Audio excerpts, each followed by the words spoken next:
Good evening, everybody, and thanks so much for joining us. I'm Heather Moore. And I'm Brandon Lee. The families of two Phoenix men who were involved in a terror attack, they are speaking out tonight. The FBI says that Elton Simpson and Nadir Sufi both lived right here in the valley. They've been called ISIS sympathizers, and the two were armed with automatic weapons and bulletproof vests when they opened fire into Texas this weekend. They tried to stop an event where people were drawing pictures of the Prophet Muhammad. That is sacrilegious to many Muslims.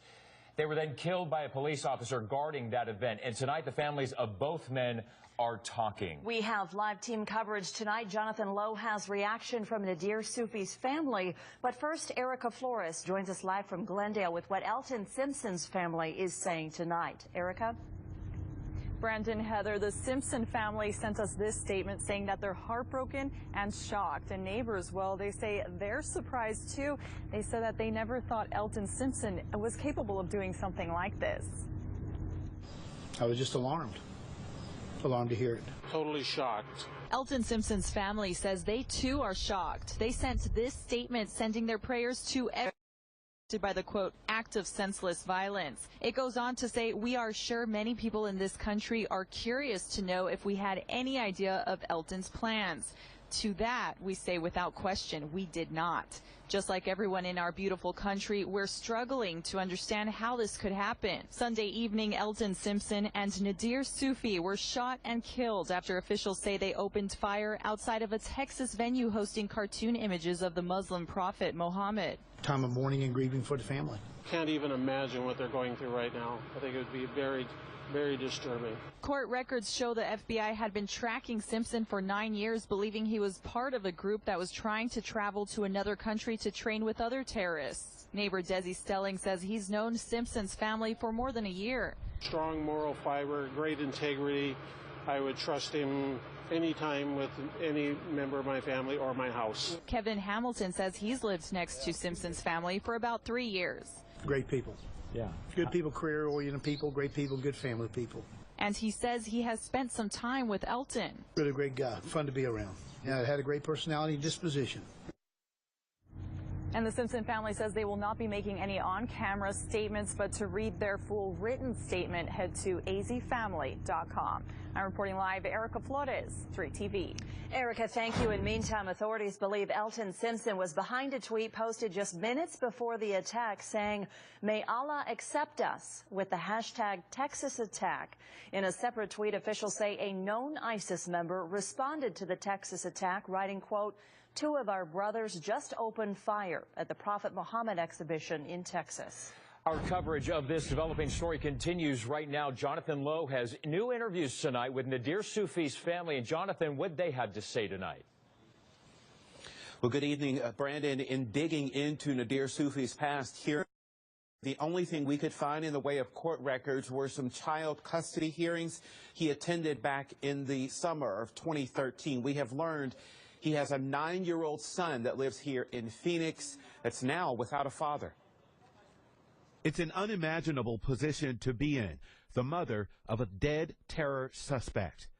I don't blame the policeman that shot and killed him. He was just doing his job.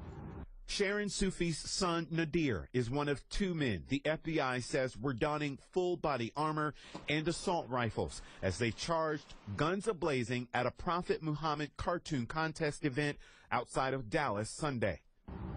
I'm thankful he did not kill anybody. The men had roots in Phoenix. We've learned Nadir Sufi tried unsuccessfully to run a North Phoenix pizza shop. He's an intelligent kid. I mean, but to be convinced to do something like this is beyond, it's just beyond me. She wonders if he even had the capability to come up with such violence. I can't imagine what went through his mind or how this Ellington guy, I must have just brainwashed him. I mean, I'm not saying that he was that gullible, but he's an intelligent kid. And now she must live with the reality. Her son allegedly vowed to ambush so many. I don't know how I'm going to live with it. And so I had a chance in talking to several people around the valley. Many were caught by surprise by the news of Nadir Sufi's alleged involvement in that shooting yesterday. Many of them saying that he played with his kids played with their kids, and they really had no idea that he may have had some sort of allegiance or was trying to sympathize with. Again, many of them did not learn of the developments until this morning. We are live in the newsroom tonight. I'm Jonathan Lowe for 3TV. Jonathan, thank you. And as you're hearing all of this, just a big shock to the people who live at the Autumn Ridge Apartments as well in North Phoenix. Ashley Berry is there live tonight with a look at what is happening where those two men lived. Ashley? Well, yeah, Heather, it's been a very quiet evening here outside of Autumn Ridge, but a stark difference to earlier in the day. Not only were there protesters on the outside, but also on the inside. Dozens of federal agents swarmed the complex looking for clues, and although we were not allowed inside, we do have an aerial view. Chopper 3 was above the complex on 19th Avenue in Thunderbird earlier today as federal agents worked the criminal investigation. They executed a search warrant and spoke with neighbors of Elton Simpson and Nadir Sufi. The two men are now dead after Texas police say they opened fire outside of a Draw Mohammed contest. They were met by officers who returned fire and were killed instantly. As for why they tried to injure those contestants, that is what federal investigators are working to determine tonight. Unsuspecting is how those that knew the two men here in the valley described them. A former neighbor and local business owner says she was stunned. When I heard the news, I felt like, no, that's not true. That's not them. No way.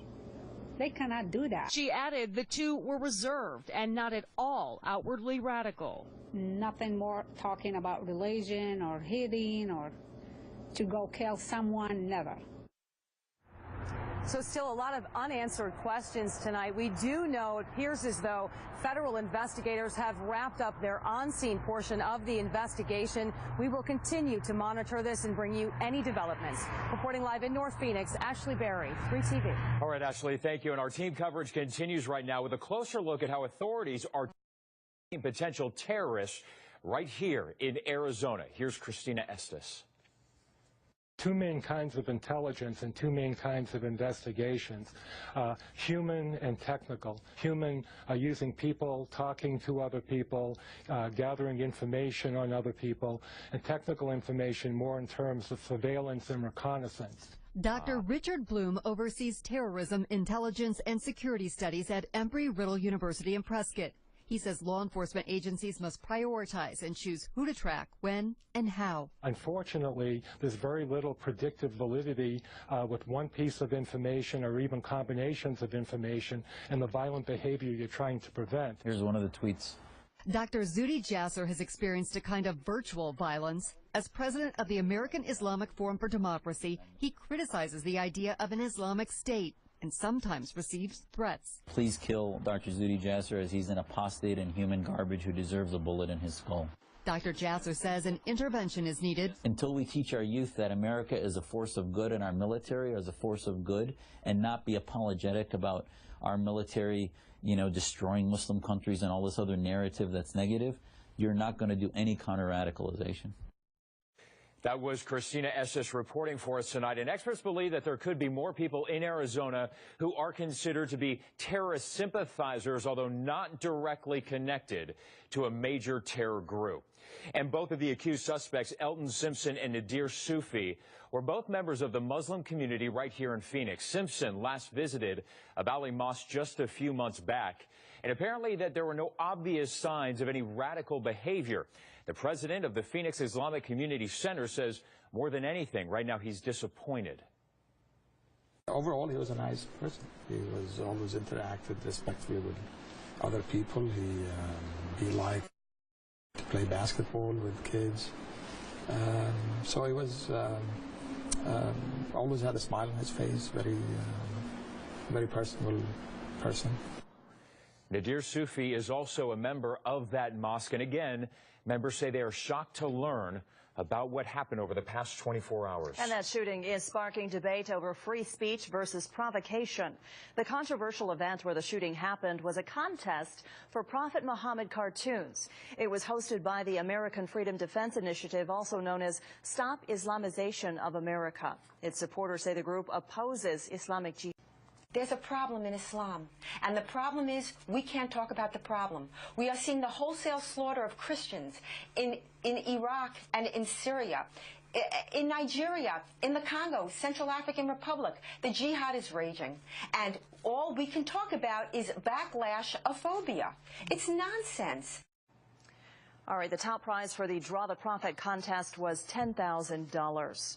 And one of the suspects, Elton Simpson, has been on the radar of the FBI for almost a decade, as you heard. And coming up at 9:30, we're going to tell you why they have been keeping an eye on him.